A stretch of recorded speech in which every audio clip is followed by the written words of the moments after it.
নমস্কার, ইট অ্যান্ড ডাইন চ্যানেলে আপনাদের সকলকে স্বাগত জানাই। আজ শেয়ার করছি আপনাদের সাথে একটি চিকেন রেসিপি।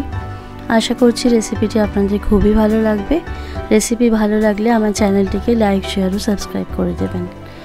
ছুটির দিনে চিকেন ভাত আপনাদের অনেকেরই বেশ প্রিয় একটি খাবার, তাই আজ শেয়ার করছি সেই চিকেন রান্নাটি রেসিপি আপনাদের সাথে। আজ কিন্তু রান্নাটা আমি বা মা করছি না, এটার প্রসেসটা সম্পূর্ণটাই বাবার। এখানে প্রথমেই রয়েছে চিকেন, 2 কিলো চিকেন প্রায় এখানে রয়েছে। এই চিকেন রান্নার জন্য প্রথমেই একটি বড় পাত্র নিয়ে নেওয়া হয়েছে এবং সেখানে প্রথমেই চিকেনটাকে সমস্ত মশলার সাথে মাখিয়ে ম্যারিনেট করতে হবে। তাই প্রথমেই দিয়ে দেওয়া হলো সর্ষের তেল এবং এই সর্ষের তেলের মধ্যে এখন দিয়ে দেওয়া হচ্ছে হলুদ গুঁড়ো। এরপরে একে একে সমস্ত চিকেনগুলো এর মধ্যে দিয়ে দেওয়া হবে। আমরা ঠিক যে প্রসেসে রান্নাটা দেখাচ্ছি আপনারা সেই প্রসেসেই কিন্তু রান্নাটা করার চেষ্টা করবেন, তাহলে খেতে কিন্তু খুবই দুর্দান্ত লাগবে। এবং খেয়ে কেমন লাগলো এটা কিন্তু আমাকে জানাতে একদমই ভুলবেন না। দেখুন সমস্ত চিকেনগুলো একে একে দিয়ে দেওয়া হচ্ছে এর মধ্যে।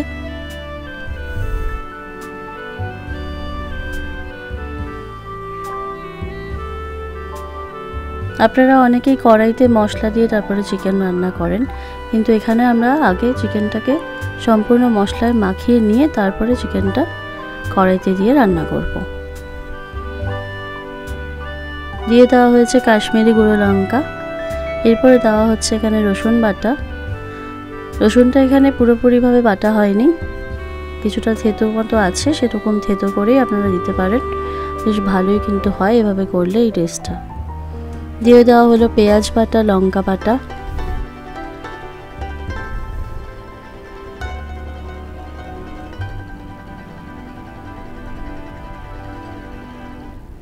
এরপরে দিয়ে দেওয়া হচ্ছে এখানে জিরে ও ধনে বাটা। এখানে কিন্তু সমস্ত মশলাই বেটে ব্যবহার করা হয়েছে। এরপরে এখানে লাস্টে দেওয়া হলো আদা বাটা। এবারে সমস্ত চিকেনটাকে ভালো করে মাখাতে হবে। দিয়ে দেওয়া হলো লবণ। সমস্ত চিকেনটাকে ম্যারিনেট করার পরে একটি থালা দিয়ে এটাকে ঢেকে রাখা হচ্ছে। অন্যদিকে কড়াইতে পড়ে গেল তেল। এখানে আমরা ব্যবহার করছি রিফাইন্ড অয়েল। আলুগুলো আগে ভেজে নেব, তাই আলুগুলো ভাজার জন্য প্রথমেই এখানে কড়াইতে দিয়ে দিলাম refined oil. 2 table spoon refined oil দিয়ে আলুগুলো এখানে দিয়ে দিচ্ছি।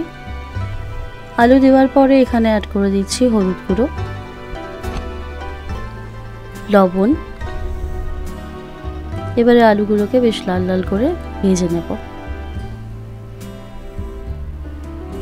দেখুন আলুগুলো কিন্তু ভাজা হয়ে গিয়েছে। আলুগুলোকে তুলে নিলাম। এবারে ওই একই কড়াইতে প্রথমে দিয়ে দেব কিছুটা সর্ষের তেল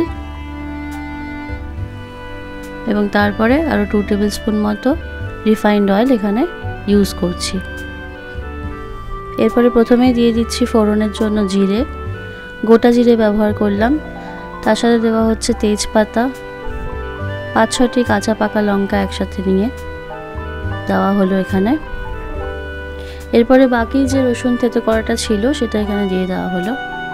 ম্যাক্সিমামটাই মশলায় দিয়ে দেওয়া হয়েছে চিকেনের সাথে এবং বাকি কিছুটা বাঁচিয়ে রাখা হয়েছিল সেটা এখানে ফোড়ন দেওয়ার জন্য। গরম মশলাও বাটা হয়েছিল, সেটা এখানে দেওয়া হলো।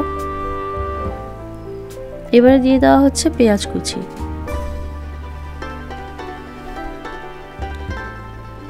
পেঁয়াজ কুচিটা দেওয়ার পর ভালো করে নেড়ে চেড়ে রান্নাটা করতে হবে।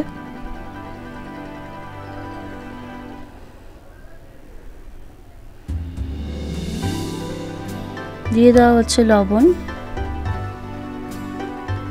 হলুদ গুঁড়ো। আপনারা আপনাদের পরিমাণ মতো কিন্তু লবণটা ইউজ করবেন।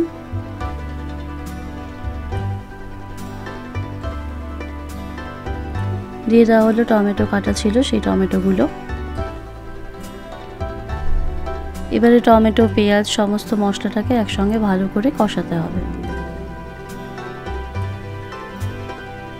বেশ কিছুক্ষণ কষানোর পর রান্নাটা বেশ কষে যাওয়ার পরে এখানে দিয়ে দেওয়া হচ্ছে চিকেন।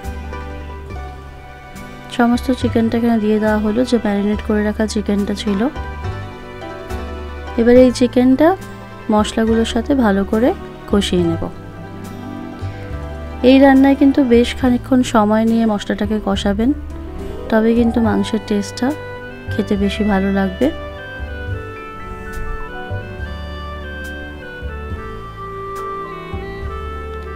কষানোর জন্য কিছুক্ষণ ঢাকা দিয়ে দিলাম। 10 মিনিট মতো ঢাকা দেওয়ার পর ঢাকা তোলার পরে দেখুন বেশ খানিকটা জল ছেড়ে দিয়েছে কিন্তু মাংসের থেকে। মাংসটাকে আবারও কষিয়ে নিচ্ছি ভালো করে। এই সময় ফ্লেমটা লো টু মিডিয়াম ফ্লেমে রাখবেন, খুব বেশি হাই করবেন না, তাহলে নিচে লেগে যেতে পারে। আলুগুলো দিয়ে দেওয়া হলো। এবার আলু আর মাংস একবারে কষিয়ে নেব। আলু আর মাংসটা ভালো করে কষিয়ে নেওয়া হচ্ছে এখন। সম্পূর্ণ মাংস এবং আলু কষিয়ে নেওয়ার পরে এখানে আমরা দিয়ে দিচ্ছি জল, যাতে আলু আর মাংসটা ভালো মতো সেদ্ধ হয়ে যায়। আমি এখানে গরম জল ব্যবহার করেছি, আপনারা চাইলে ঠান্ডা জলও ব্যবহার করতে পারেন। ঠান্ডা অর্থাৎ নর্মাল ওয়াটার ব্যবহার করবেন, তবে গরম জল ব্যবহার করলে কিন্তু রান্নার স্বাদটা আরও ভালো হয়। দিয়ে দিলাম জল, এবং জলটা ইউজ করার পরে দেখুন মাংসটা বেশ ফুটে উঠেছে। জল দেওয়ার 10 থেকে 15 মিনিট পরে কিন্তু এটা বেশ ফুটে এরকম অবস্থায় আসবে। ভালো করে জলটাকে ফুটিয়ে নেবেন। আমরা এখন আর ঢাকা চাপা দিচ্ছি না। এইভাবে ফুটতে ফুটতে কিন্তু মাংসটা বেশ সেদ্ধ হয়ে যাবে। আমার মাংস এবং আলু দুটোই বেশ সেদ্ধ হয়ে গেছিলো। এই সময় ফ্লেমটা হাই টু মিডিয়াম ফ্লেমেই রাখবেন,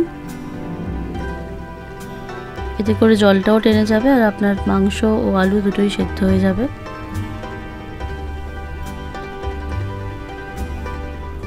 এখানে দিয়ে দিচ্ছি বাকি যে গরম মশলা বাটাটা ছিল, সেটা খুন্তির সাহায্যে মিশিয়ে দিলাম। দেখুন তৈরি হয়ে গেছে মাংস। এই চিকেন রেসিপিটা আপনাদের কেমন লাগলো জানাবেন, আর আমার চ্যানেলটি সাবস্ক্রাইব করে দিয়ে পাশে থাকবেন। ধন্যবাদ।